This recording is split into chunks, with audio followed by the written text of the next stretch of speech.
Bermuda triangle மர்மங்கள் பற்றி சொல்லுங்கள். அதில் விமானங்கள் மற்றும் கப்பல்கள் ஏன் மறைக்கின்றன? இந்த பெர்முடா ட்ரையாங்கிள் பத்தி எவ்வளவு பேர் கேள்வி கேட்டுட்டு இருக்கீங்க, இன்னும் வந்துகிட்டே இருக்கு. எப்பவுமே ஏதாவது ஒரு விஷயம் மர்மம் அப்படின்னா அதை தெரிஞ்சுக்கணுங்கிற ஆர்வம் நம்மளுக்கு நிறைய இருக்கும். ஆனா அது மர்மம் இல்லைன்னு யாராவது சொன்னா அதை நம்ப மாட்டோம். இந்த பெர்முடா ட்ரையாங்கிள் எங்க இருக்கு என்ன ஏதுன்னு முதல்ல தெரிஞ்சுப்போம். நார்த் அட்லாண்டிக் ஓஷன்ல போர்ட்டோரிக்கோ, மயாமி, இன்னொரு சின்ன ஐலண்ட், அதுக்கு பேர் பெர்முடா. இந்த மூணையும் சேர்க்கிற ஒரு லைன் நீங்க போட்டீங்கன்னாக்கா அது வந்து ட்ரையாங்கிள் மாதிரி இருக்கும். இதுதான் பெர்முடா ட்ரையாங்கிள்னு சொல்றாங்க. இதுல எப்படி ப்ராப்ளம் எப்போ ஆரம்பிச்சதுன்னு பாத்தீங்கன்னா 1945ல டிசம்பர் மாசம் F-19ங்கிற ஒரு பிளேன் போயிட்டு இருக்கிறப்போ அந்த ஏரியாவுக்கு போறப்போ அந்த ட்ரையாங்கிள் இருக்கிற மாதிரியான ஒரு பெரிய பகுதியில் போறப்போ திடீர்னு காணாம போயிடுச்சு. அப்போ அது ரொம்ப பெரிய சீரியஸான விஷயமா யாரும் எடுத்துக்கலனா கூட பின்னால என்னாச்சு, 1950ல ஜார்ஜ் எக்ஸ் சாண்ட் அப்படிங்கிற வந்து ஒரு ஆர்டிகல் எழுதினாரு. Mystery at our doorstep அப்படின்ட்டு ஒரு ஆர்டிகல் எழுதினாரு. அதுல அவர் என்ன எழுதினா, இந்த மாதிரி ஒரு பிளேன் வந்து மாயமா காணாம போச்சு, அதுவும் இந்த ஒரு பர்டிகுலர் பகுதியில அப்படின்னு சொன்ன உடனே எல்லாருக்கும் ஒரு ஆச்சரியம், இப்படிலாம் கூட நடந்திருக்கான்ட்டு. அது மட்டும் இல்ல, அதுக்கப்புறம் நிறைய தடவை சின்ன சின்ன விஷயங்கள்லாம் நடந்திருக்கு, பிளேன் காணாம போயிருக்கு, ஷிப்பு காணாம போயிருக்குன்னு அதுல எழுதியிருந்தார். அதை பத்தி கொஞ்சம் பரவலான பேச்சு இருந்தது. அப்புறம் கொஞ்சம் விதமா அதை அடங்குச்சு. அப்புறம் என்னாச்சு, 1962ல திருப்பியும் ஒரு ஆர்டிகல் வந்தது அமெரிக்கன் லெஜண்ட் மேகசின்ல.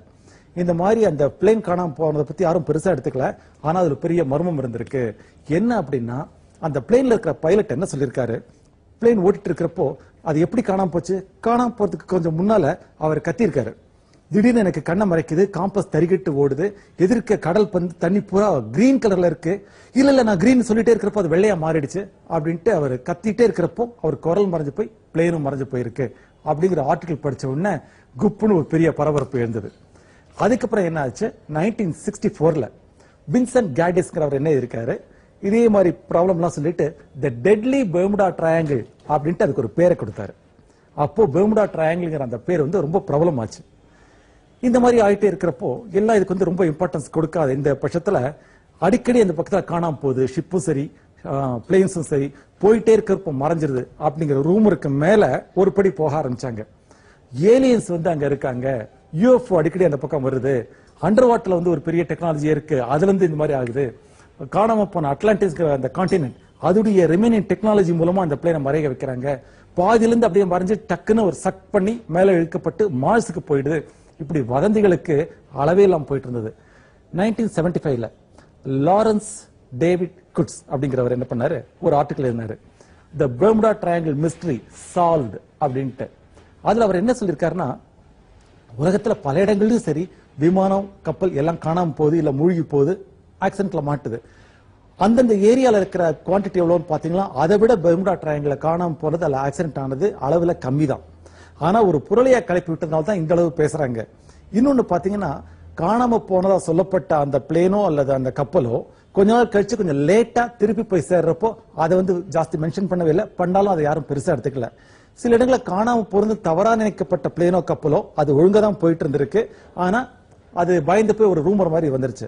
இன்னொரு விஷயம் என்னன்னா, பெர்முடா ட்ரையாங்கிள் விட்டு நிறைய இடம் தள்ளி போய் அங்க காணாம போனது இல்ல ஆக்சிடென்ட் ஆன கப்பல் அல்லது விமானத்தை கூட கொஞ்சம் பக்கத்துல ஆனா அது பெர்முடா ட்ரையாங்கிள் தான் அப்படின்ட்டு அதை உள்ள இழுத்து கற்பனையில கொண்டு வந்து அது பெர்முடா ட்ரையாங்கிள் ப்ராப்ளத்திலான்னு கொண்டு வந்திருக்காங்க ப்ரூவ் பண்ணாரு. ஆனா அதை யாரும் நம்ப தயாரா இல்ல. பெர்முடா ட்ரையாங்கிள் ஒன்று இருக்கு, அதுல ஒரு மிஸ்டரி இருக்கு, நம்ப தான் எல்லாம் ஆசைப்படுறாங்களே தவிர அது இல்லைன்னு சொல்ல போனாக்கா யாரும் நம்ப மாட்டேங்கிறாங்க. அதனால அங்க ஒரு பிரச்சனை நிச்சயமா கிடையாது அப்படின்னு அடிச்சு சொல்ல முடியல. காரணம் என்னன்னா, அந்த இடத்துல மேக்னெட்டிக் வேவ்ஸ் நிறைய இருக்கு. எப்படின்னா, ஜியோகிராபிக்கல் நார்த்தும் காம்பஸ் உடைய மேக்னெட்டிக் நார்த்தும் ஒரே லைன்ல அலைன் பண்றப்போ அங்க வந்து மேக்னெட்டிக் ஃபோர்ஸ் வந்து காம்பஸ் வந்து கண்ணாபின்னு ஓட வைக்குது. அதனால ஒருவேளை ராங் டைரக்ஷன்ல போயிட்டு எது மேல முட்டி மோதி ஆக்சிடென்ட் ஆயிருக்கலாம்னு ஒரு கருத்து இருக்கு. ஏன்னா உலகத்தை சுத்தி அந்த ஒரு மேக்னெட்டிக் ஃபீல்ட் இருக்குன்னு உங்களுக்கு தெரியும். சில இடங்கள் அதோட ஃபோர்ஸ் அதிகமா இருக்கிறதுக்கான வாய்ப்பு இருக்கு, அதனால இப்படி ஆயிருக்குன்னு ஒரு கருத்து இருக்கு.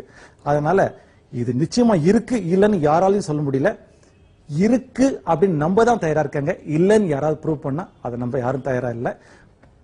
மோஸ்ட்லி இல்ல அப்படின்னு சொல்ல நினைக்கிறப்ப சமீபத்தில் இன்னொரு பிளேன் காணாம போயிருக்கு. என்னத்த சொல்ல.